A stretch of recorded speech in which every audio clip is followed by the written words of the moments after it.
Mga kalingap, suportahan natin ang Teacher N, isang kalingap reactor ng Kalingap Radyo Balitaan, Teacher N YouTube channel.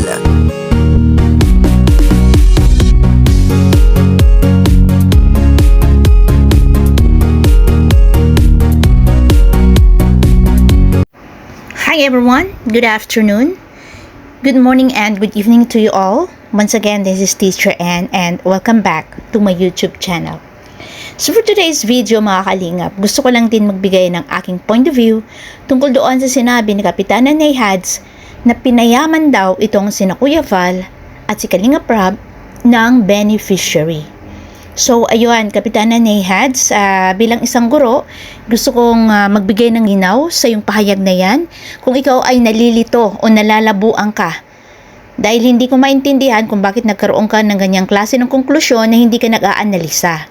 Di ba dapat bago tayo magbibigay ng ating mga point of view, ng ating reaksyon, opinion, kailangan mag-aanalisa po muna tayo. Ginagawa mo bang mag-analisa o basta ka lang nagsasalita na hindi ka talaga nag-aanalisa? O baka hindi ka marunong mag-analisa? Ngayon, ako na ang gagawa para sa'yo. Ako na ang mag-aanalisa para sa'yo para maunawaan mo ng sinasabi mo ay hindi po dapat ganyan ang pagkakaroon ng konklusyon. Ganito dapat. So ito, Kapitana Nayhads, para sa akin, kailangan linawin muna natin ang ibig sabihin ng benefit. Kapag ang isang charity vlogger ay pumunta sa isang beneficiary at nagbigay muna ng tulong, sino ang unang direktang nakatanggap ng pakinabang? Sino, Kapitana Nayhads? Di ba yung beneficiary? Tulong iyon na aktual niyang natanggap mula sa charity vloggers na nag-scout, nag-ikot-ikot, naghahanap ng matutulungan. Una pa naman, may dala-dala na silang pangtulong na ipapaabot doon sa taong matutulungan nila. O ngayon, sino ang unang nag-benefit sa bagay na yon? Yung beneficiary ba o yung charity vloggers? Sige nga, Kapitana. O ngayon, ang tamang sagot ay ang beneficiary. Dahil meron na silang tulong na aktual nilang natanggap, maaaring pagkain, maaaring pera, gamit, medical assistance, o anumang mga pangangailangan niya na ipahatid ng charity vloggers. Diba? So, samantalang ang charity vlogger naman ay gumagawa ng video tungkol doon sa pagtulong niya. Kaya nga, nag-vlog siya, diba? Dinodocument niya yung kanyang pagtulong. Nagkakaroon siya ng documentation, tinitape niya, sinushoot, tapos i-upload niya sa kanyang YouTube. At hindi naman kaya wag mong sasabihin, Kapitana, dahil hindi makatarungang sasabihin mo na ginagamit lamang ni Kuya Val ang beneficiary para kumita dahil hindi mo alam ang buong circumstances. Diba? Ang beneficiary ay tumatanggap ng tulong. Ang vlogger naman ay nag-i-invest ng resources at kumukuha ng risk sa paggawa ng content na maaaring kumita o maaaring hindi. Yun ang dapat mong iintindihin, Kapitana. 'Di ba? Para kang hindi YouTuber. 'Di ba? So, pinakamalinaw na sasabihin ko ulit, Kapitana, ang beneficiary ay aktual at agarang tulong na may natatanggap at ang charity vlogger naman ay nagkakaroon sila ng risk sa pag-upload ng content na yon sa kanilang YouTube, pero hindi ito garantisadong kikita. Kaya para sa akin, ang pinakamahalaga ay hindi kung sino ang mas kumita, kundi kung tunay ka bang nakakatulong sa ating kapwa. Yun ang tanong. 'Di ba? Huwag mo nang pansinin kung sino ba yung kumita. Sila ba o sila ba? Ang mahalaga dito ay may natutulungan at may nabibigyan ng panibagong pag-asa. Naiintindihan mo ba? Hindi ko kinakampihan ng mga charity vlogger o yung mga beneficiary o sino pa man. Ang pinakamahalaga sa lahat, may natulungan. At itong mga charity vlogger ay patuloy pa ring may tinutulungan. Sana maunawaan mo yung, Kapitana, at sana malinaw sa iyo ang aking pagbibigay ng mga examples O ito pa, meron pa akong isang halimbawa na talagang makakapagsabi na kumbaga hindi lahat ng mga charity vloggers ay may income sa bawat videos na ina-upload nila. Ito, halimbawa, si Kuya Val ay vinidyo si Marimar sa dagat. Prior pa sa pag-video kay Marimar ay napag-usapan na or naipag-promise na ni Kuya Val na magbibigay siya ng motorcycle. So hindi pa alam ni Kuya Val kung magge-generate ba ng income yung i-video niya kay Marimar. Wala pa eh. 'Di ba? So si Kuya Val nag-promise na siya. Whatever happens, kumita man ito o hindi kumita, may motorcycle ka. So ngayon sa madaling sabi, abay na-i-video itong si Marimar doon sa dagat. Na, yun nga, isa sa dahilan kung bakit naireklamo itong si Kuya Val sa Tulfo. Diba? Naalala mo naman siguro yun, Kapitana, no? So ngayon, nabidyohan na itong si Marimar at ang video na yun ay umani lamang ng 60,000 views. At ang sabi ni Kuya Val, yun ay nag-generate lang ng income na nagkakahalagang 8,000 to 10,000 pesos. Magkano ang halaga ng motor? 75,000 pesos. Still tinupad ni Kuya Val ang kanyang promise kay Marimar. Sino ngayon ang nag-benefit? Si Kuya Val as a charity vlogger o si Marimar na beneficiary ng Kalingap? Sige nga, Kapitana Nehads, napakalinaw ng halimbawa na yan Kung ang sagot mo ay si Kuya Val pa rin, may problema na sa'yo, Kapitana. So ayun mga Kalingap, hanggang dito na lang. Bye-bye and God bless everyone. Shoutout kay Kuya Val Santos Matubang, kay Ate Edna Vlogs, kay Kalingap Rob, and sa lahat po ng mga kasamahan ko sa mundo ng pagre-reaction. Tuloy-tuloy lang tayo mga kasama kong reactor. Syempre, pananatilihin natin ang pagiging professional na pagbibigay ng reaction. Mag-analyze tayo, wag tayo makikipagtuligsa. Kasi dapat talagang maninindigan tayo na tayo mga reactors dito sa Kalingap ay nag-aanalisa, hindi nakikipagtuligsa. So, di ba? So, ayun mga Kalingap, shoutout po sa mga kasamahan ko sa Kalingap Radyo Balitaan, kay Sisi Gandang Emmy, kay Sis Angie De Vera, kay Kuya Noli, at kay Sisi Darlene Vlog. And sa lahat po ng mga charity vloggers na masisipag, katulad ni Kalingap Jomar, Carla Bells, ayun, Carla Bells, hello, love you Carla Bells. And syempre, Kalingap Mikoy, Kindred TV, Sam Ashley, Benty Boy, sino pa ba? Yung mga masisipag na mga charity vloggers talaga. O na kailangan ay susuportahan po natin. Si Andrino, sino pa?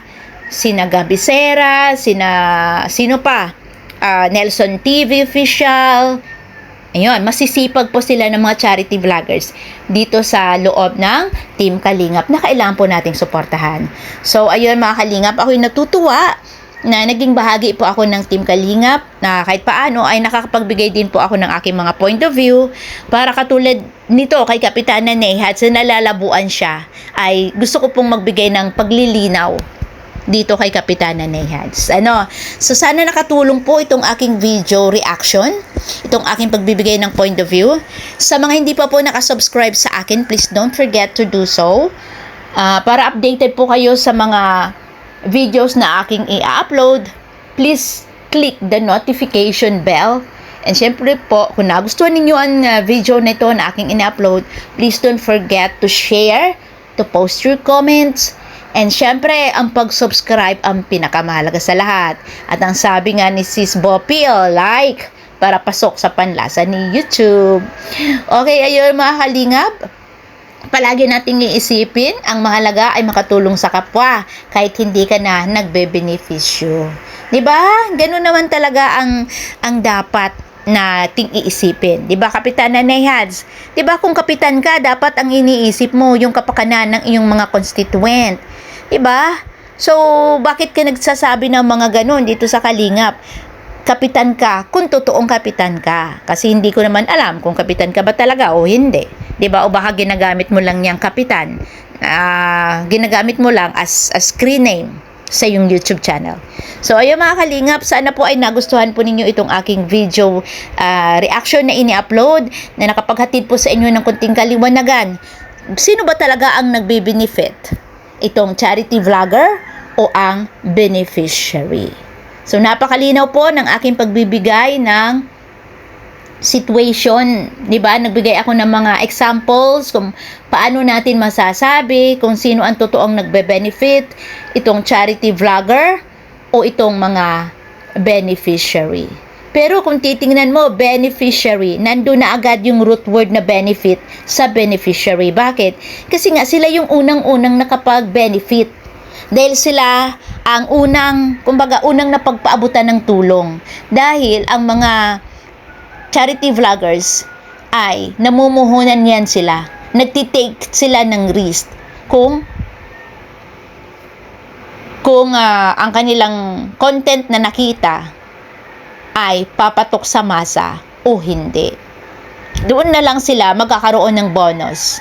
Bilang kumbaga para bang pampalubag loob na din sa kanila. Biruin mo, nag-iikot ang mga yan sa initan, 'di ba? Sa init na sikat ng araw, sa ulan, pumupunta sa malalayong lugar, namumuhunan yan sila. 'Di ba? O katulad nila Kalinga Prab, Kuya Val, nakikita mo? Namumuhunan, nagagasolina, yung pagkain pa nila, yung pag-i-edit, nag-i-spend, 'di ba? Kaya nga ipaliwanag ko na sino ba talaga ang totoong nagbe-benefit dito. Parehas lang din na nagbe-benefit, kaya lang sa iba-ibang pamamaraan ang pagbe-benefit. So ayun, sana maunawaan mo Kapitana Nayhans, kung sino ba talaga ang nagbe-benefit, ang charity vlogger o ang beneficiary. Ikaw, di ba? Content creator ka din, isa kang reactor. Sa bawat upload mo ba, para-parehas ang number of views? Di ba hindi? Minsan may okay ang views, minsan naman ay hindi. Ganon din yon sa mga charity vloggers. Naintindihan mo ba? Ganon din yon. Kaya kung ikaw na-experience ng ganon, na ups and downs ng views mo, hindi naman pareho ang number of views na nakukuha. Minsan merong napakataas, minsan naman napakababa. Kaya nga sabi ko, depende sa sitwasyon. Kaya nga dapat aanalisahin mong mabuti kung sino nga ba talaga ang nagbe-benefit. Charity vlogger o beneficiary. You should know how to analyze. You are a reactor. Don't jump into conclusion without doing any analyzation. Kasi mali yun. Dapat nga, nagre-research ka pa eh. Tinitingnan mong maigi. Diba? Hindi yung nagja-jump ka into conclusion na hindi ka man lang nagkaroon ng analyzation. Maling-mali yun. Ganun dapat sa pagre-reaction. So, ayun mga kalingap, hanggang dito na lang. And this is Teacher N. Nagpaalam na ako kanina, pero daldal pa rin ako. So, mga kalingap, see you guys later tonight sa Kalingap Radyo Balitaan sa channel po ni Sis Darlene Vlog. So, ayun, shoutout po sa lahat. One Kalingap, one family. Ayun, one Kalingap, one family. Ang ibig sabihin ay, mga kalingap, para tayong iisang pamilya na lang. 'Di ba? Mapa-viewers, mapa-supporters, sponsors, reactors, charity vloggers. We are a family. Kaya, one Kalingap, one family. That's all, guys. Bye-bye and God bless everyone. This is Teacher N once again. Love you all.